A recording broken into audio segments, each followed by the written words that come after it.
Bienvenue sur Africa 24 dans cette nouvelle édition du QG Weekend. Au sommaire de l'actualité, la journée mondiale de la liberté de la presse 2015. La date du 3 mai permet d'informer les citoyens sur les atteintes portées à la liberté de la presse.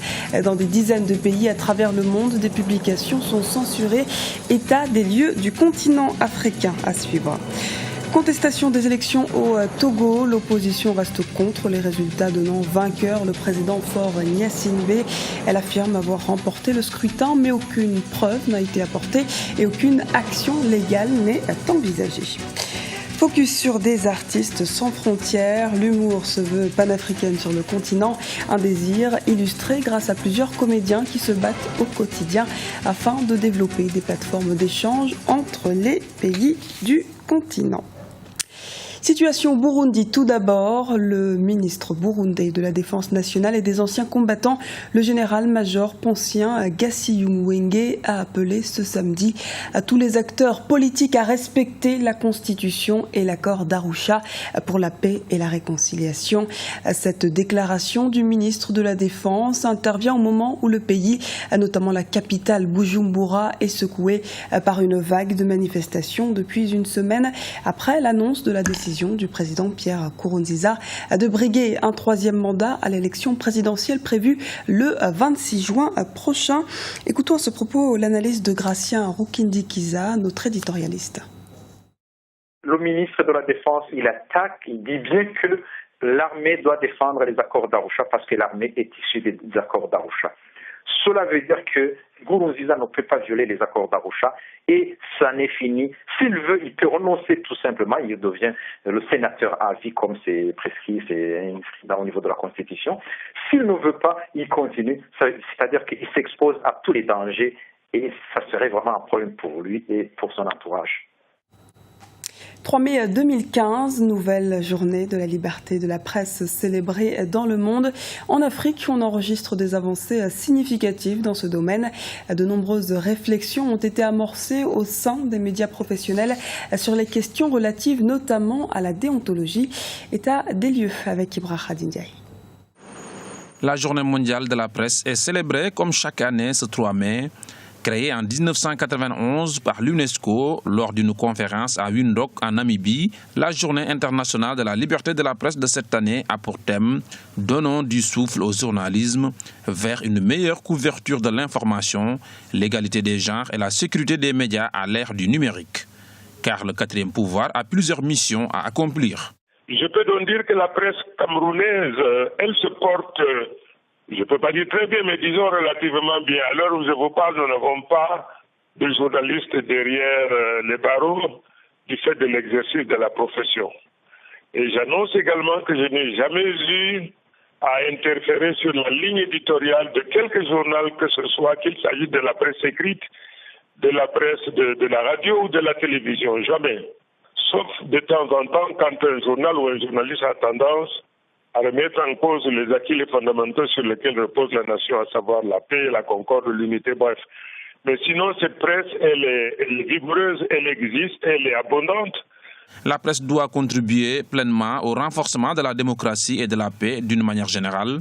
Toutefois, l'environnement, les moyens financiers peuvent influer sur le travail des journalistes. Du point de vue de la contribution de la presse à la démocratie apaisée, on ne peut pas dire qu'elle y apporte beaucoup. Les acteurs politiques sont souvent blâmés, des reproches leur sont faits, mais il est évident que si on devait s'en tenir à la presse qui relaie les propos incendiaires et qui ne fait rien souvent pour apaiser, la paix dans ce pays-là n'aurait pas été à l'ordre du jour. C'est quelquefois peut-être des religieux, de la société civile ou même les politiques eux-mêmes qui sont blâmés, qui finissent par prendre conscience et qui décident de ne pas aller plus loin.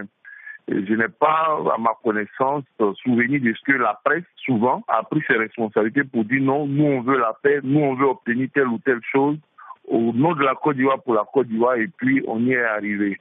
Ce qui préoccupe la presse, c'est de dire qu'elle n'a pas les ressources, qu'elle n'a pas les moyens, il faut que l'État lui en donne, il faut que les gens lui donnent les moyens. Et puis on lui en donne, mais ça ne résout jamais les problèmes de la presse. Journalistes emprisonnés, médias censurés, dans de nombreux pays, les journalistes travaillent dans les contraintes. Ils sont également dans l'exercice de leur métier d'informer les victimes collatérales de la guerre contre le terrorisme. Actualité politique malgache, les assises nationales pour la réconciliation se sont clôturées ce samedi. Les participants réclament à présent la dissolution des institutions et la mise en place d'une assemblée constituante. Ils réclament également la création de nouvelles structures, notamment une chambre des autorités traditionnelles, un conseil des sages et un comité de contrôle des forces armées. Le président Air Razaouna Rimanpian a parallèlement lancé un signe d'apaisement en annonçant la levée prochaine de l'assignation à résidence de l'ex-chef de l'État, Marc Ravalman. Contestation persistante au Togo. L'élection présidentielle du 25 avril a donné la victoire au président Faure Gnassingbé. Mais des allégations de fraude électorale sont avancées par l'opposition. En première ligne, la coalition CAP 2015, arrivée deuxième avec son candidat Jean-Pierre Fabre et Mefa Kofi. Union pour la République déclaré vainqueur de la présidentielle du 25 avril 2015 selon les résultats provisoires. Le leader du parti UNIR, le chef de l'État Faure Gnassingbé, a totalisé 58,73% des voix contre l'opposant Jean-Pierre Fabre qui obtient 34,95% des suffrages. Selon CAP 2015, ces résultats ne reflètent pas la vérité des urnes et pour certains observateurs, la nécessité d'apporter des preuves s'impose à la principale formation politique de l'opposition.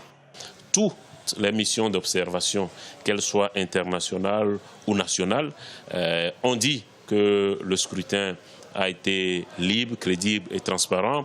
Je pense que ceux qui estiment qu'il y a eu fraude doivent en apporter les preuves, y compris vis-à-vis de l'opinion.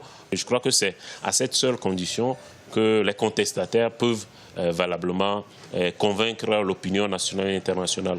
L'Alliance nationale pour le changement, membre de CAP 2015, dit avoir fait ses investigations et demande le recomptage des voix. La CENI n'a pas respecté le code électoral dans ses articles 101, 102, 103, qui exigent que les procès-verbaux en provenance des bureaux de vote doivent être vérifiés par les CELI.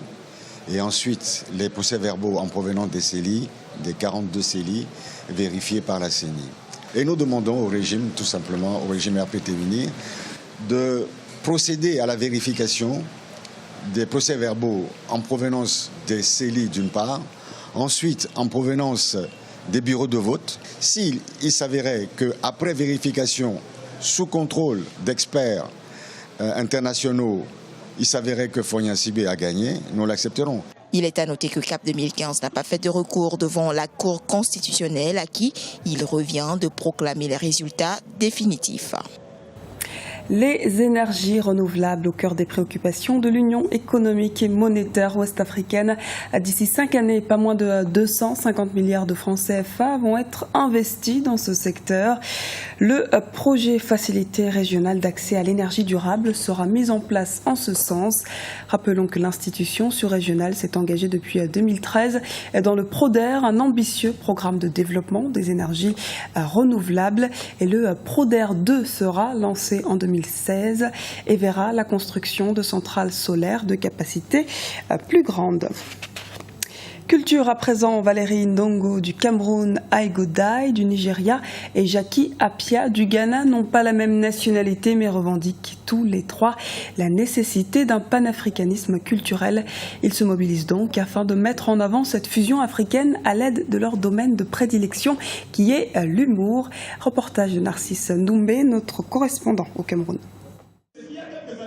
Renforcer les liens culturels au-delà des frontières étatiques, une quête permanente pour les comédiens africains.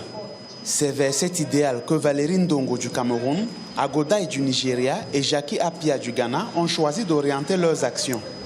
Objectif principal pour ces valeurs montantes de l'humour africain, montrer que les arts dramatiques peuvent devenir un important vecteur du panafricanisme. Les artistes sont presque toujours avant-gardistes, c'est-à-dire ont toujours une longueur d'avance sur les politiques parce que les politiques sont très frileux. Ils ont peur, ils hésitent, ils calculent et tout. Et nous, on va avancer. Pour nous, le dialogue, c'est primordial. La rencontre, le contact, les liens avec les autres sont primordiaux. Donc s'il n'y a pas ça, on ne peut pas créer. Et c'est peut-être pour ça que les artistes sont toujours en train d'essayer de rassembler, de faire des choses ensemble. Et c'est pour ça surtout que les artistes n'ont pas de frontières. Pour le comique nigérian Agodai, il est temps pour l'Afrique de se hisser sur le toit du monde à travers la création artistique. L'Afrique et le monde ne font plus qu'un. Et ce soir, vous avez vu la fusion de 3 pays, Nigeria, Ghana et Cameroun. C'est une sorte d'unité pour dire au monde entier que nous sommes unis et indivisibles. Nous avons l'énergie et la puissance nécessaires pour gouverner le monde. Leaders en matière de production cinématographique en Afrique, le Nigeria et le Ghana sont les rares pays à pouvoir maintenir leurs meilleurs comédiens sur le continent.